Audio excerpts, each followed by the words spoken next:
Today is the start of a brand new adventure, a brand new genre, the voyage of the Star Mermaid, and we'll get started, I can't wait, right after the intro. Hi folks, and welcome to Sharp Mountain Games. Here we talk about group role-playing games, solo role-playing games, and there are plenty of actual plays in the playlist. You can check out our print and PDF products at Amazon, Lulu, Drive-Thru, and Roll20, and they're all linked below. Let's get started, and we're glad you're here. So today we are playing The Voyage of the Star Mermaid, and this of course will be episode 1, and you can see I have my Star Mermaid here, and you can obviously tell that it's kind of a medieval or a wooden version of familiar type star ships that we see on TV and all that. So this game is going to be a way for me to check Streamlined Superheroes.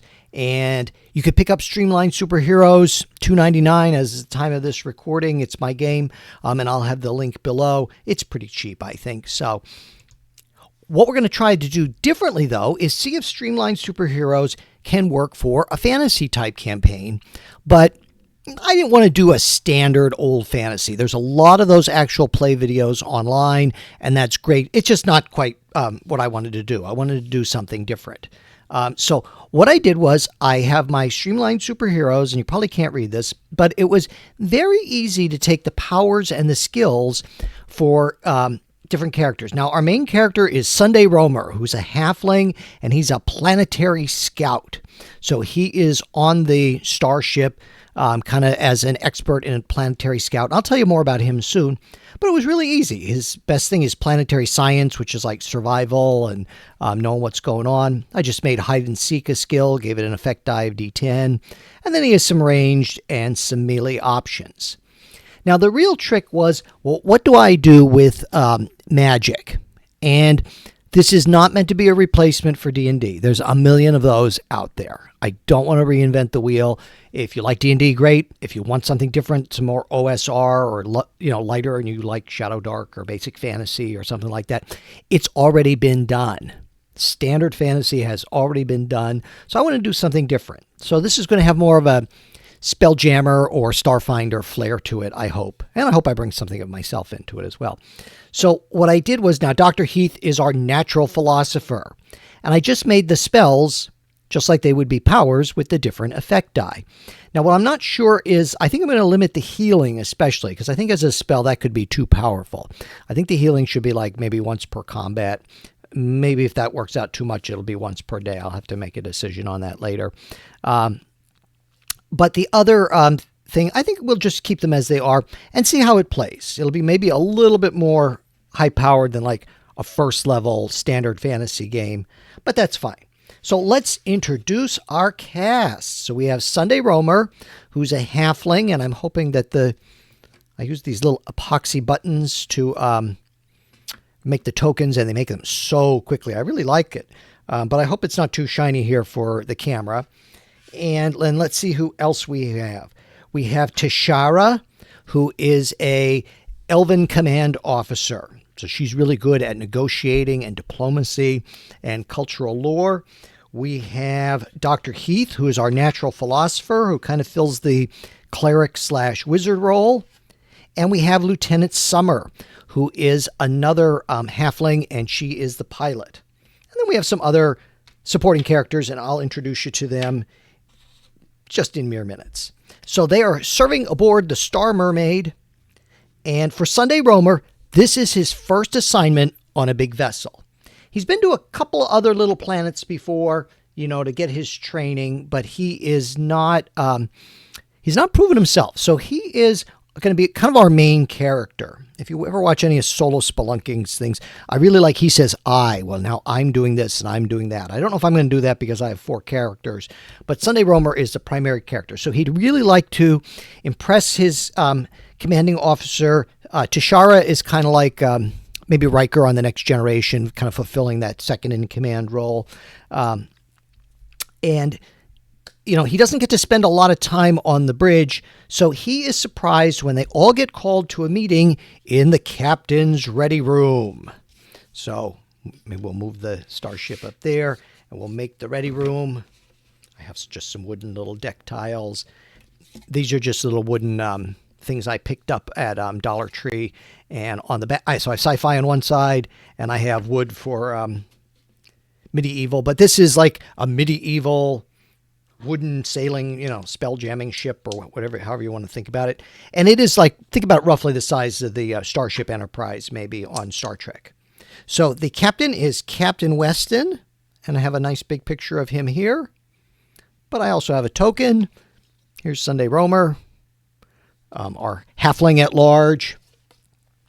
And he's a little bit nervous because, like I said, he's been working with the other planetary science people and in the department and talking about, learning about what are some planets here that they might be approaching.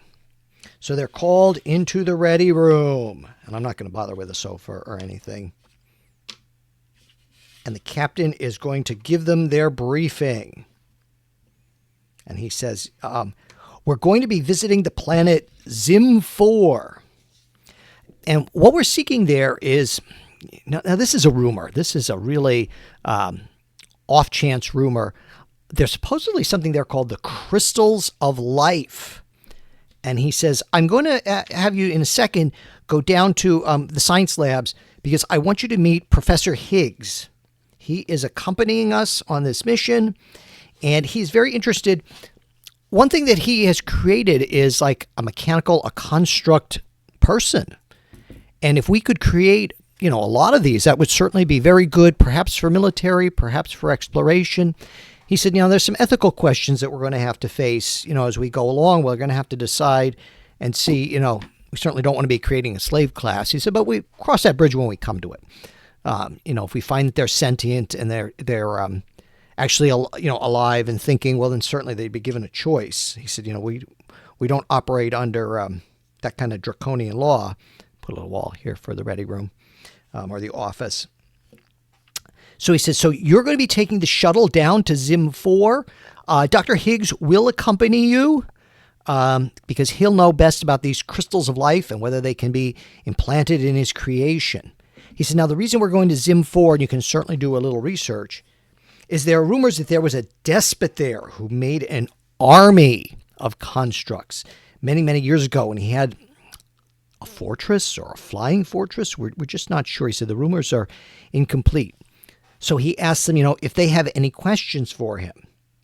Now, Sunday is a little bit nervous. He doesn't want to be the first one to ask the question. So he certainly is going to defer to his elders. Dr. Heath is not. He has that Tennessee swagger. But I guess it's Space Tennessee or whatever. So do we know anything about the planet? Is it hospitable to our life? Or are we going to need am I going to need to spend a lot of time preparing a ritual so we can breathe on this planet?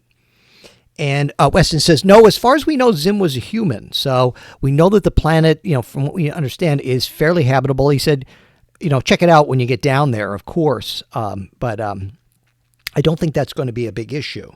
And Tashara asks, well, Captain, and she has not a lot of emotion in her voice. She's an elf, and she's really cool under pressure and all that. She says, do we know anything about the inhabitants? And he says, yes, they're not spacefaring. There's not spacefaring inhabitants. He said, so you'll have to go down and you may want to interact with them because they would know better perhaps where this despot had his things. He said, but, of course, you'll have to be diplomatic and hope that they're not aggressive. He said, I can't promise anything. We haven't had a lot of dealings. He said, this planet is not a member of our, starfaring coalition, the Starconium Association. And Sunday thinks they kind of have it, like I said, he's a little nervous because this is new to him. And he says, he says to Lieutenant Summer, he said, you'll be piloting this shuttlecraft. He said, so take it down easy.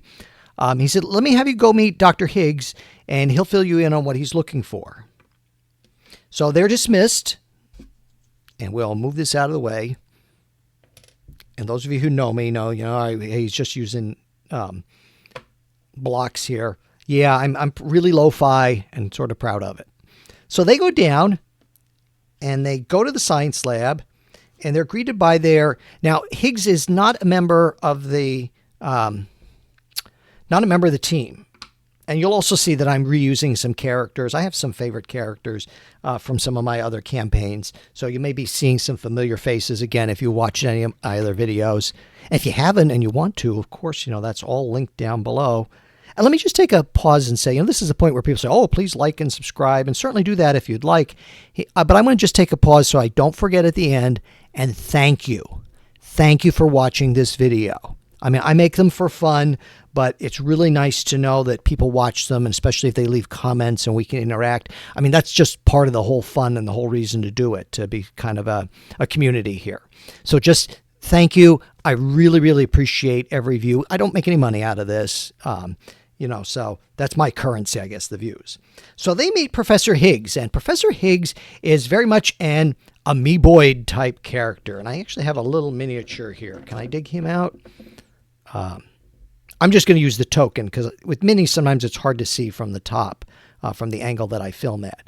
But he may be familiar to some of you who are really old school with the science fiction games. So he's an amoeboid. He can generate different limbs and things as he needs. But for our adventure, he's going to be just the scientist. So he's not going to be doing a lot of fighting or anything like that. And he says, oh, yes, he says, I'm so glad. He said, I'm going to accompany you. He said, because I'm definitely going to look for these crystals myself. And he shows you his construct here, B2X1. He says, isn't he magnificent? He said, I'm just so hoping to animate him. He said, that would be just amazing. He said, it'd be like, giving the spark of life to something. And, it's possible we could create officers. He said, I don't know about so much soldiers, but we could create a whole many officers like him to serve aboard starships. If they wanted to, of course. If they wanted to, he said, we'll have to see how that goes. So they have their mission, and now they're not going to bring B2X1 with them because I think that would be too much. So we'll move him out of the way. Get rid of some things here. This is like when the guys all in black come out and undress the set or change the set dressing. It won't take long. And let's put down our shuttlecraft. So I have a little shuttlecraft map here. And again, it may look familiar to comparatively. And Lieutenant Summer is our pilot. And Tashara, who is she's a halfling. Tashara is an elf, is taking the co-pilot seat there to help out as needed. And Sunday has his seat, and he's chatting with Dr. Heath. And Professor Higgs is aboard here, and they're all excited. And Sunday is chatting a little bit, and he asks Professor Higgs, he says, well, how come no one has found this before? How come no one has gone down to this planet and recovered these crystals before? And Higgs says, well, it's a very far away planet, so I don't know that people would necessarily stumble upon it. He said, but there's rumors also that it's very difficult to get down to the planet. I don't know. Okay, so as they approach the planet, floating in space, they see surrounding the planet are these asteroids, and they're constantly moving. I'm thinking of the asteroid scene in The Empire Strikes Back. But because this is not necessarily only straight up science fiction, there's some mystical elements as well. Each of the asteroids has kind of like a purple glow. And when they, I guess see, you would say, they actually start to move as though they're going to batter the shuttlecraft. And Lieutenant Summer says, hang on, we're going to try and get through here. So this is going to take, let's say, 4 rounds. And it has a difficulty, which is like the HP or the hit points, or we call them hurdle points. I call them hurdle points for the thing. So she is going to need to get a success of, let's say 20. Let's make it difficult within this amount of time, or the shuttlecraft's going to take some damage here. I don't know the shuttlecraft's name. All right, so She is up first using her piloting. Now, luckily, her piloting is a D12. So let's see how she does for this round. So you need a 10 or better to succeed. Now, it's not a graded success. Just 10 or better is a success, and she got a 22 with her bonus for 5. So that's pretty good. So she is able to zig and zag, and Sunday kind of, I mean, he's not used to flying so much, or at least not this kind of rough flying. He's a, walk in the woods kind of fellow. Feels his stomach go, and all that. But let's see if anybody can give him a hand, give her a hand here. I'm looking to see if anybody has anything that would help. Tashara's in the co-pilot seat, but she doesn't have anything special here. So we'll roll, and when you don't have anything special, you only can use a D4. So you can't get any kind of exceptional success. A 6 or better on the effect die can be an exceptional success in some situations. So let's see if Tashara is able to help. She is. She uses her intelligence, and she says, it looks like there's a break over that way. So she's trying to use that to help get through. Now, I'm going to say she can only do that once. I think it gets too much if it's every single round. Let's say she can only do that once in this case. But that's going to give advantage to Lieutenant Summer here on this next round. And, even with the advantage, no. So the shuttlecraft is going to take D6 damage. The shuttlecraft is going to take only 1 point of damage. So one of these asteroids, it's like the energy, that purple energy field kind of brushes up and shakes everybody. And that's what happens. Well, let's say that Tashara, let's give her another round. So that's the second round. We're down to 3 rounds. I should cross that out. So that's the second round, and we've got to get 15 or better overall. Otherwise, there's going to be some more damage, or the combat won't end. Yeah, she is able to give advantage then to Lieutenant Summer on the next round here. Let's see how she does. Oh, no, she doesn't succeed at all, even with the advantage. The advantage is not helping us. So the shuttlecraft takes another 3 points of damage there. They are battered around. And Dr. Heath kind of jokes, Captain's not going to be happy about this. We don't bring it back in one piece. Okay, now Tashara is able to help again. She points out, well, try over that way. It looks like it's clearing a little bit. And let's see how they do. Oh, okay, it's good that she had the advantage because the 6 wouldn't have done it. You say, well, the 9 doesn't work. Her dexterity is +3, so it's 9 + 3 is 12. So 3... So they are struggling with this. I think rather than 4 rounds, I think I'm just going to do it as a combat here, and we'll see where things are at. All right, let's see if Tashara can help at all. Yeah, okay, but she's not getting the exceptional success anyway. And, okay, 19, so that's fine. 8, great. She is able to zig through, and they're starting to put some distance between themselves and the asteroids. And these asteroids are just bark chips, like bark mulch that you put outside. I just glued some paper or cereal cardboard on the bottom and painted them up, and I think they do a really nice job. Okay, so Tashara was giving... No, we have to see if Tashara gives advantage to the next roll. Nope. Okay, so Lieutenant Summer is rolling it on her own. And how does she do? 20, that's good. 11, look at that for an effect die. She is able to squeeze a little extra power and do some fancy maneuvering and easily get the shuttle past the asteroid field. All right, so that's great. So they bring it down and they land on the planet. Let me get the shuttle out of the way. We don't need that right now. So they land and they secure the shuttle, and they have their weapons with them, but they're holstered. So their weapons are kind of like kind of shaped like a Star Trek phaser, but they have a crystal at the front of it, like a big crystal at the front of it. So that's their range. I call them crystal beamers. So that's kind of their magical phasers that they have. And they do know where the village is. They land outside the village, like kind of over the next hill. So they're not landing right there at the village. They want to approach stealthily.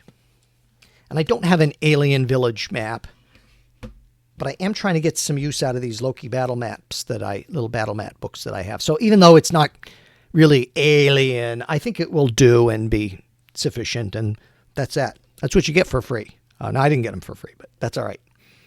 So Sunday Roamer says, well, why don't I sneak ahead and see what I can see? He said, I'm supposed to be the scout. And Lieutenant Summer, who is also a halfling, she says, well, I'm coming with you too. And he's, like I said, Sunday is the new guy on the block here. He's not quite Wesley Crusher, thankfully, but he's the new guy on the block here, so he can't really say no. And Tashara says, well, that's fine, but just be careful. So they're going to try to sneak ahead and see what they can see in the village. And Tashara, Dr. Heath, and Higgs are waiting behind. Okay, so Sunday Roamer has a hide sneak and he has a D10 for his effect die. So let me get that. And Lieutenant Summer will have her be the yellow. Now, she's not quite as good as hiding and sneaking. She's not a scout. She's a pilot, but she has it because she's a halfling. And let's see how they do. 6 + 3 is not good enough. So Summer makes a little bit of noise in the process. Sunday's good, and he has an 8. So what I'm going to say is that he has that exceptional success. Even though she made some noise, he had that exceptional success. So he was kind of able to maybe be ahead of her. And as soon as he heard it, he was able to wave her to get things a little bit quieter. And so we're going to say that with that exceptional success on his point, that counts. And he can see people in the village going about their business. So these are aliens. They're kind of greenish, kind of like, they almost look like Mike Wazowski. You can see they have the one eye and they're insectoid hands, and they wear cloaks. So they're they have their own civilization, and I'm using this camp to represent their village. And there are some outlying farms, in the area that they use. So he comes back and she comes back, and Sunday, makes the report. He says, well, we did see there's a village there, and there are creatures or people who live there. They definitely seem to be intelligent. He said, but, I guess we'll just have to approach and see what we can do. Now, Tashara is the commander, and she has some really high social skills. So we're going to move her and let her take the lead to kind of be the face person. And she says, you can have your weapons, but don't have them drawn. She says, we don't want any kind of aggressive behavior here. We don't know how familiar they are with, people from other worlds. She said, probably not. She said, just, let me do the talking, at least initially, and we'll see what we can do. So they approach the village, and let me get some aliens here. I'm just going to use the little meeples to represent that. And they come out to the edge of the village, and they are armed with spears and like some kind of primitive bow, or, a bow and arrow type thing. And Tashara comes in and she has her hands up. She says, no, we come in peace. And I'm going to rule and just say that, they're used to coming down to these planets, and she has some kind of, magical universal translator that she uses. And let's see how she does on her social interaction here. So she needs a 10 or better to succeed. She gets a +3. She's despite being very calm, she's quite charismatic. She knows how to talk to people calmly. 15, great. Now, was it an exceptional success? No, it wasn't exceptional. But I'll say with the 15, she was a success. So they're talking to her, but they're hesitant. And they say, oh, who are you? You're one of them kind of stands out from the others, Alphacent. And he says, I'm the leader of this village. Where do you come from? You can see they're actually a little bit maybe scared or a little frightened.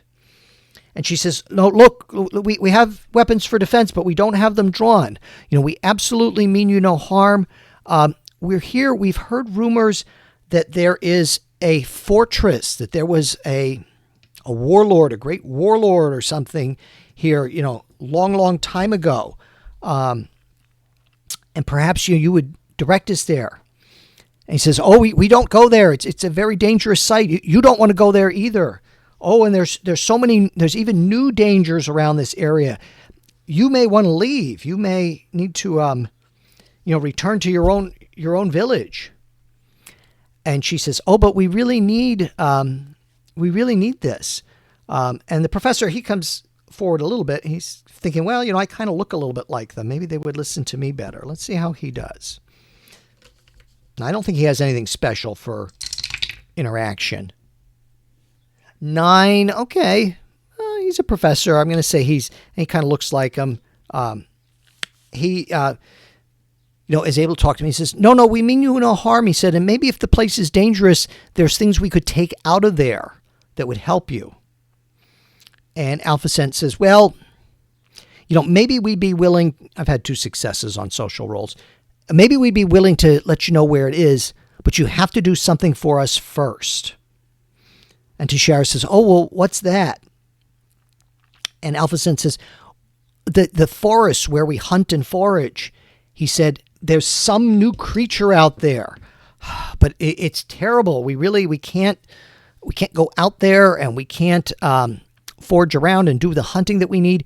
If you could take care of that creature for us, and bring back proof that you killed it, certainly then we would help you. So Tashara says, and she looks at Higgs, she said, this is important, right? And he says, yeah. And she decides, she said, well, there's 5 of us. I think we could handle one creature. And Sunday's getting a little nervous about all this. So he kind of pipes up, maybe even if he shouldn't, he pipes up and he says, well, can you tell us anything about this creature? And they say, oh, it has many arms. And the problem is that it can, when it attacks, you feel something in your mind and it freezes you. And Sunday doesn't like the answer to that. He says, well, at least that's something, he says. So Tashara says, well, can you give us directions and show us, where in the forest this might be? And of course, they're able to do that. And Tashara thanks them. And she said, well, we'll be back as soon as we can. Let's figure that they tried to land somewhere around planetary daybreak. So they do have the rest of the day to make this hunt. After hiking a bit, maybe it's almost mid-afternoon. It's not super close to maybe a little bit closer than that. Maybe it's like late mid-morning or noon. And they approach this forest. And I have this tile here.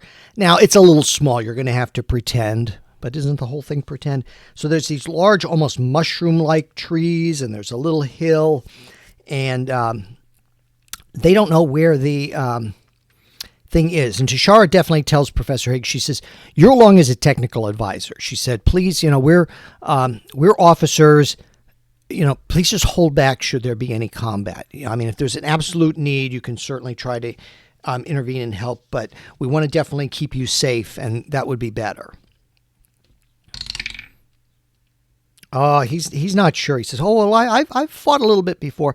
She says, no, you need to stay back. So we'll see if he listens when it comes to combat. I may have to roll one of my other dice to see if he listens or not.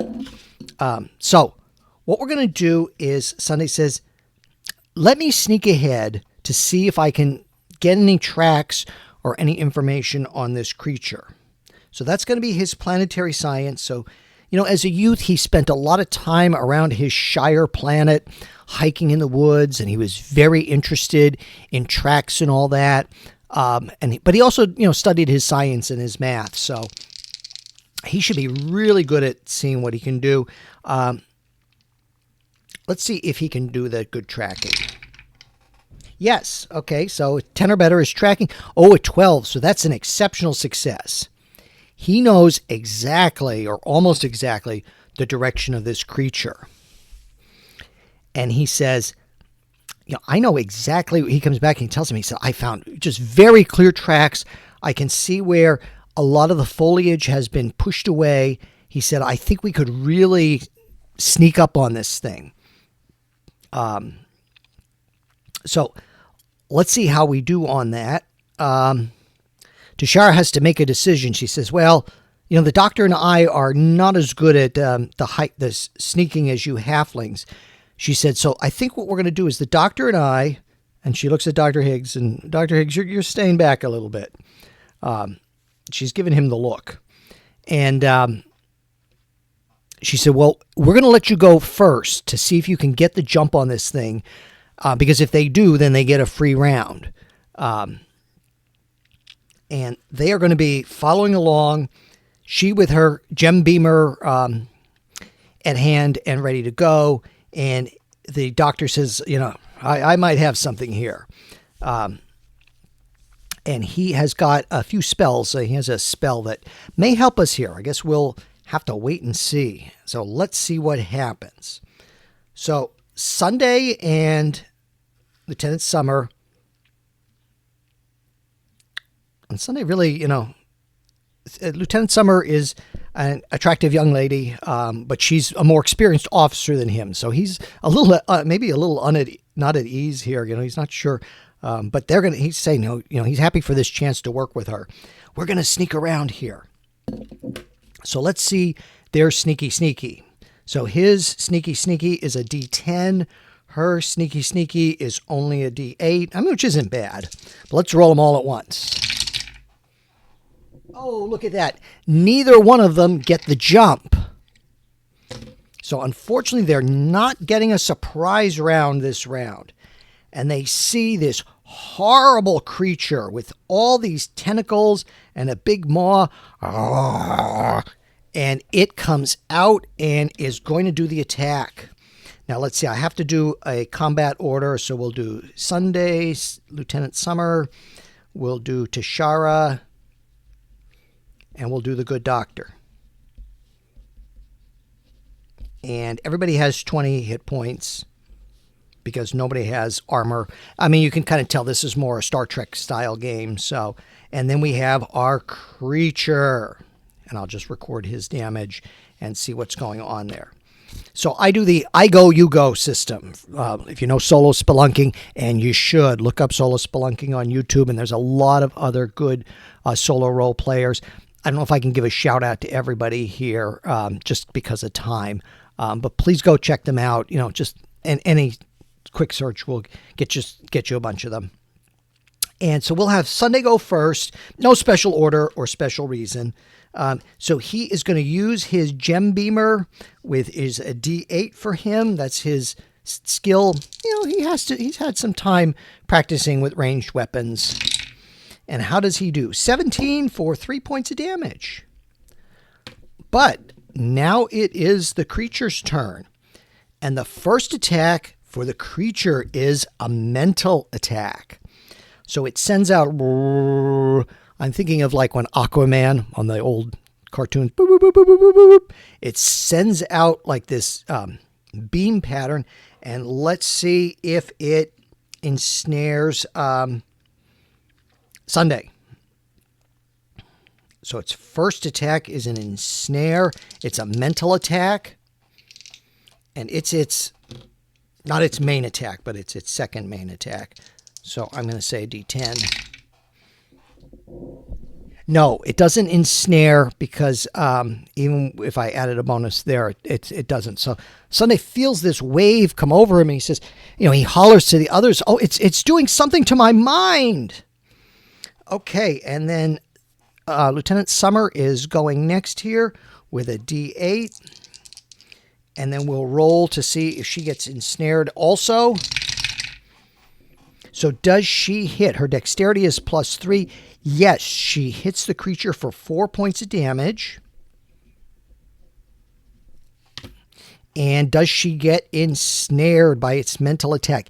Yes, she does. She gets ensnared for 3. So that means next round she's going to have to use her intelligence to kind of shake it off if she can. She has a +1 on her intelligence.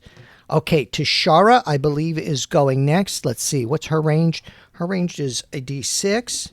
But again, she's going up against this creature. This creature's really strong mental attacks. It's pretty robust. Yes, she hits the creature for 4 points of damage. So at least that's something. But it ensnares her for 8. And Dr. Heath's starting to get a little worried here. So let's see how Dr. Heath does. He does not have any special thing, but he's going to try to... He says, I'm going to try and cast a web here. Or maybe he doesn't say that, but he's thinking it. And he, does his magical incantations as the natural philosopher. So here the magic, it's more, maybe more scientific, where he's trying to bend the forces of nature. How does he do? Oh, very nice. He ensnares the creature for 7. So the creature is going to have to break out, is not going to get to act next round, but it got hit. I know that was a hit. I know I just moved the dice. Oh, Dr. Heath got hit for 10. So it's really a good thing that at least somebody is left standing. Boy, this was tough. So Sunday is left standing, but at least the creature's not going to get to attack this round. And Dr. Higgs sees everybody transfixed, and he says, I know she doesn't want me to help, but I'm at least going to throw a rock into the fray. All right, so let's have everybody go right now. So Dr. Higgs is now putting himself in some danger. Okay, so Sunday is using his ranged here. We'll have the creature go next. Yes, he hits it for some more.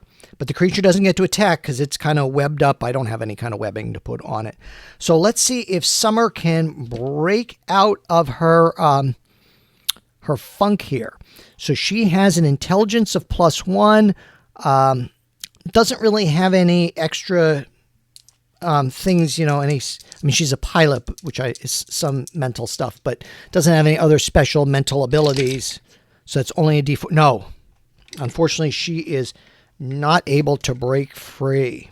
Maybe I should put a little note here, one of these little blocks to indicate that she is frozen. And everybody else is frozen too, huh? Let's see how we do. So let's have Tashara try next. So her intelligence is +2, but she has strong social abilities, really good with interaction. So I'm going to say that maybe adds to her mental and lore. Let's say I think her lore is D10. I'm going to say that that's some general ability to pop out of things. Oh, look at that. +2 is 10. Yes, she is free. She got 10 points on that. Can I show you the dice? Which is great. So she is easily able to shake off that funk from the creature, but doesn't get to act otherwise this round. Let's see about the good doctor. So what does the doctor have? He has healing, but he can't cast that on himself because he's still in this funk. 20. Okay, for 4. So Dr. Heath is still entranced by this thing. Now let's see if the creature can break out of things. So I'm going to say the creature is the D20 to break out. And yeah, I'm going to give it the D12. I'm going to say strength is its strongest ability here. Yes, it breaks free. And it comes at them, but it's not able to act this round. So it's going to move more into the center of things. And so Dr. Heath and I don't think Summer were able to quite break free just yet. Oh, and Dr. Higgs has to go. He's just going to throw a rock. So I'm going to say that that's just a D4 for the effect die, if he hits at all. Nope, he misses. And he says, sorry, I'm a thinker, not a fighter. All right, so Sunday goes next. So Sunday has his gem beamer weapon, which is a D8. And the creature is now free and using its tentacles to swipe at Sunday. So Sunday hits for 1 point. It's something, but not much. He only gives a glancing blow. He says, oh, that's not much. Luckily, the creature doesn't hit. It's a +3, so it only needs a natural 7 to hit, but it doesn't. Okay, back to Summer here. She is trying to shake it off. I'm going to assume that the creature doesn't necessarily go after those who are frozen, because it knows it can eat them later. So let's see if she is able to shake out of her funk. She needs a 3 on the effect die, so it could. No, she's struggling with this. No matter what benefit I give her, I can't do anything. All right, Tashara. Now, she does have a neck pinch ability, but this thing is just too big. The neck pinches has to be, human size. So she's, I hate to do it, but the only thing she can do is her ranged weapon, and she's trying to scare this thing off.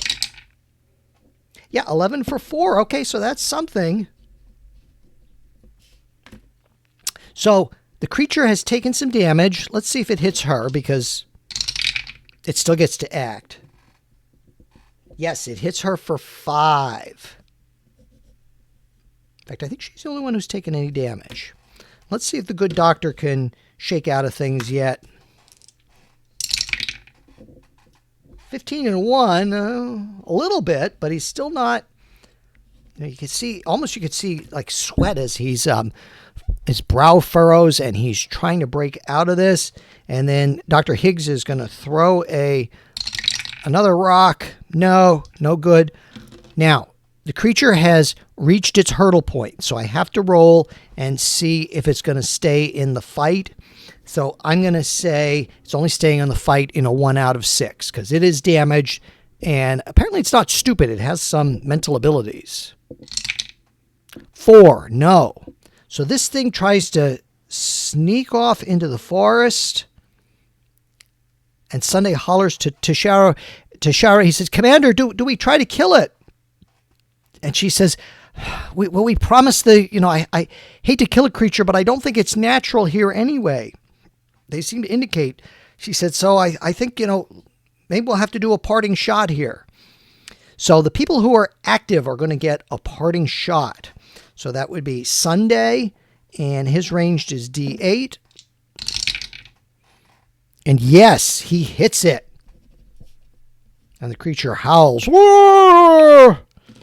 It's kind of sad here. And let's see. Tashara has a D6.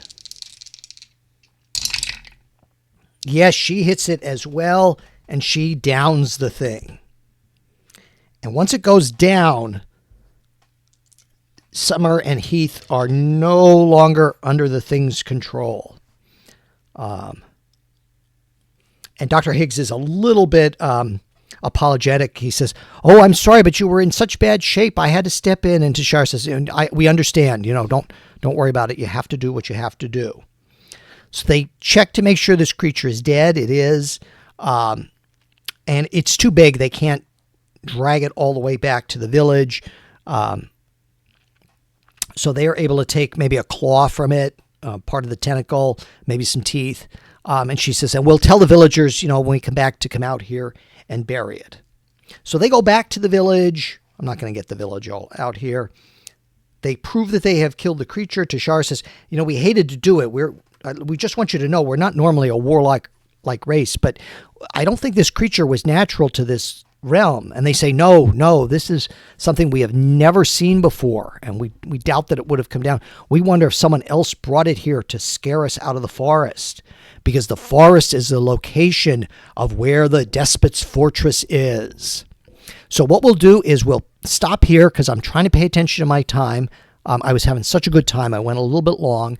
Thank you so much for watching. If you like Streamlined Superheroes, the link is below. The Buy Me a Coffee link's below, and there's, you can go to my channel for other videos if you like. But again, I just thank you for your time, and these characters will be back. I had such a good time. Hope you did too. Thanks again.